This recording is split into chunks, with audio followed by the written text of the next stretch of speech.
Tanner Smith. Your Honor, we'd ask the court to set a jury date in this case, and I'd like to argue bond. Jury final settlement conference will be set June 5th, 2026. Right out the gate, the defense is pushing for a jury date and trying to revisit bond. Two big moves at once. That usually signals urgency. So the real question is, are they confident in their case or worried about what's coming next? 9 a.m. jury selection if necessary, June 8th, 2026 at 8:30. As to bond. Your Honor, I believe Mr. Smith's bond was revoked at his prior hearing on Thursday at TCC hearings. Since then, I've attempted to reach out to supervising agent at Community Corrections to answer questions that the court had concerning the violation.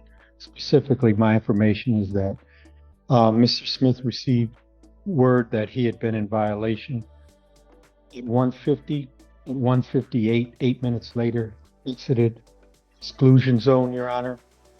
My information is from talking to Brian Casey, the supervisor over at Community Corrections, that it was the supervising agency that reached out to him, but he was under the misplaced perception that he was talking to Mr. Brian Levitt, supervising agent, but instead it was JSG, I believe. Here's where things get serious. Bond already revoked. That means the court previously decided this defendant couldn't be trusted to stay out.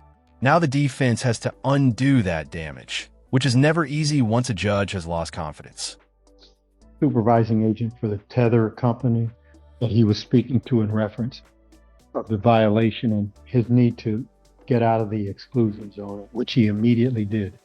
Further information is that 8 minutes after he got it. and he was not in contact with the complaining witness. My information is that he went there to assist a family member, a cousin who was moving, and he needed to get some money. And the reason that he went there was to assist in moving, but once he found out that the address that the cousin was moving from was within the exclusion zone, he left. No contact with the complaining witness whatsoever, Your Honor. The further information is that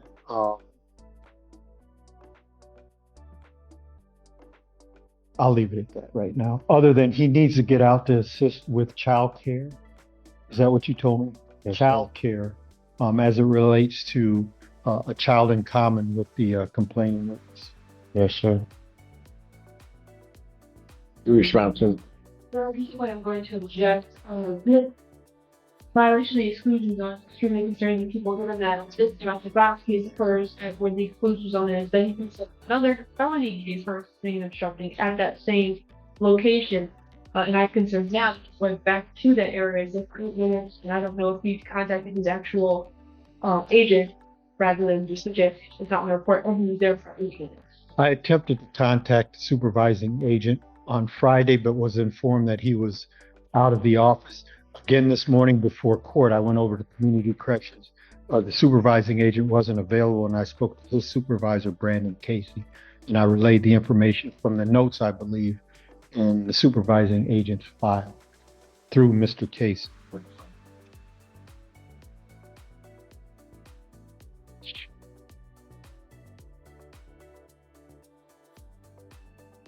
Your Honor, is he on remand or is there a cash component right now? cash component? Would you consider a cash component? Not at this time. What I will do is this bond will continue as revoked, given the violations court sees. However, I will set the pre-trial bond for May 4th, 2026 at 12 noon. To provide additional information if you get it. Would that be, can we sign the waiver right now? Sign what waiver. Oh, I'm sorry. I misspoke. Well, okay.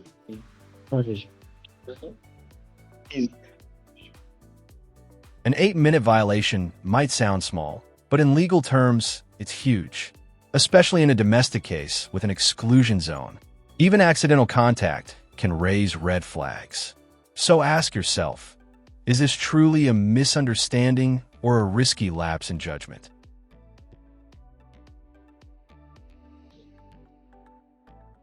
The one. Great. Joe's here, Bernstein's here. Oh my goodness.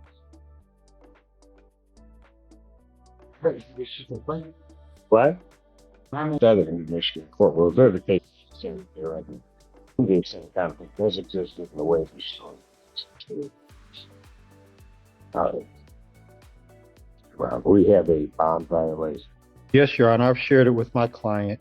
He will admit that he tested late on the dates contained in the report from April 15th, authored by Community Corrections Supervising Agent Charles Mormon. I can give the court some background. Go ahead. Present here with his mother, who took her time out of her day to come see about her son. What was going on with him? He was working at, I believe it was Burger King on Stadium, Taco Bell on Stadium, and he worked 4 night shifts and 2 morning shifts, and his biological clock was thrown off by some of those hours. So, for example, he'd get off work 3 or 4 in the morning, and then he was supposed to test between 4 a.m. and 7 a.m. and fall asleep, but he'd wake up and then he'd test, and his tests were negative for any controlled substance. What did he tested? I mean, there's a 3-hour window. You sleep after working a shift at, kid, 24 years old, yeah.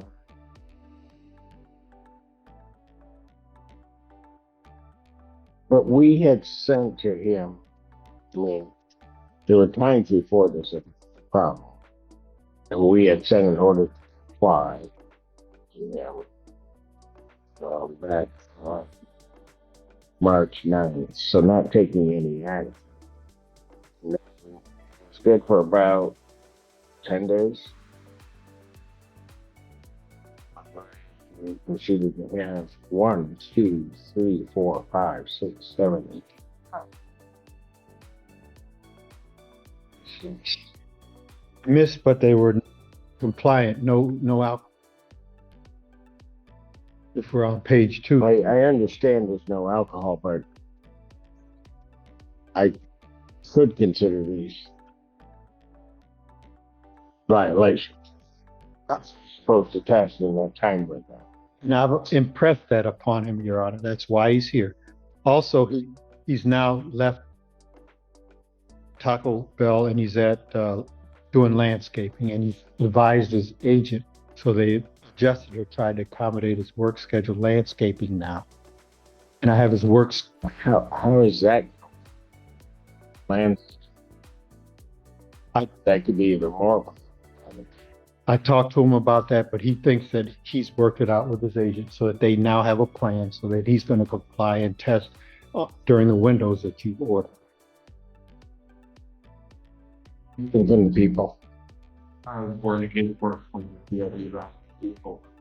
There's not going to be more late tests, unless you've got less late tests. I think unless you work frame can't be late tests. In his defense, Your Honor, he was seen by Mr. Statman and got his assessment on April 17th. So we are trying to move forward with the case. We're not dragging our feet, and I'm not changing the subjects, but he's got a new job and he's trying to do better.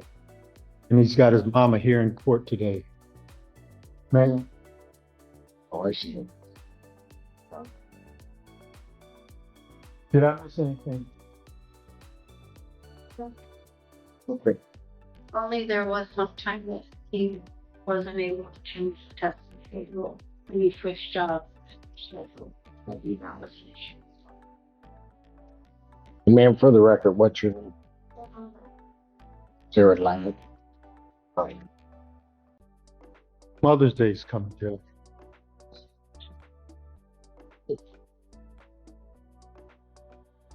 What am I supposed to present?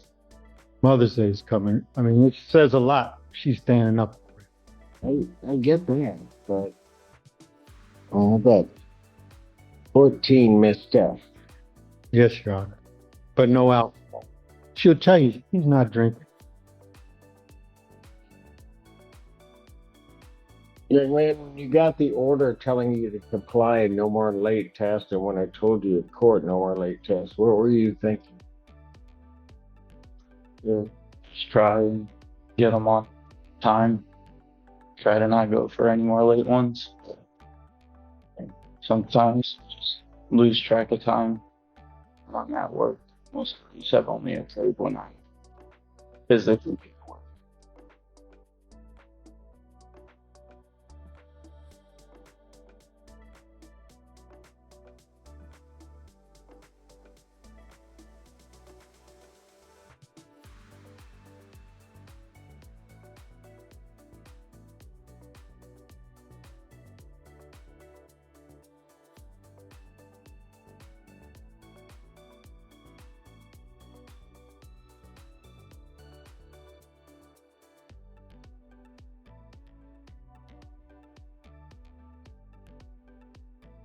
Young man, tell me why I shouldn't just throw you in jail. You don't listen to the court order. 2 orders you haven't listened to. You have the first order telling you to test, and then he sent you another order telling you to comply. I don't think I should be put in jail because I'm besides being late, I'm complying with everything else. I'm doing exactly what I need to be doing. Not touching drinks, just working, and doing what I need to do. What about your association? You still hanging out with the same people you're drinking with?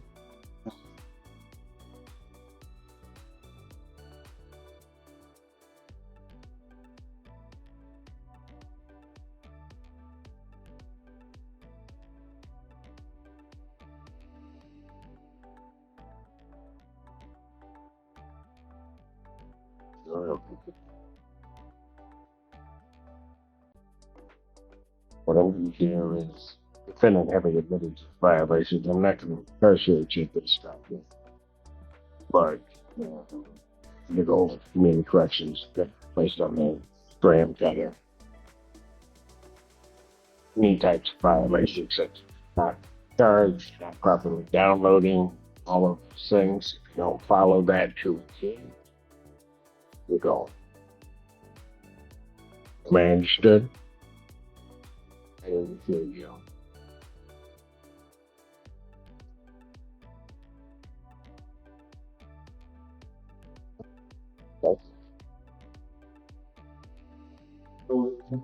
Yeah.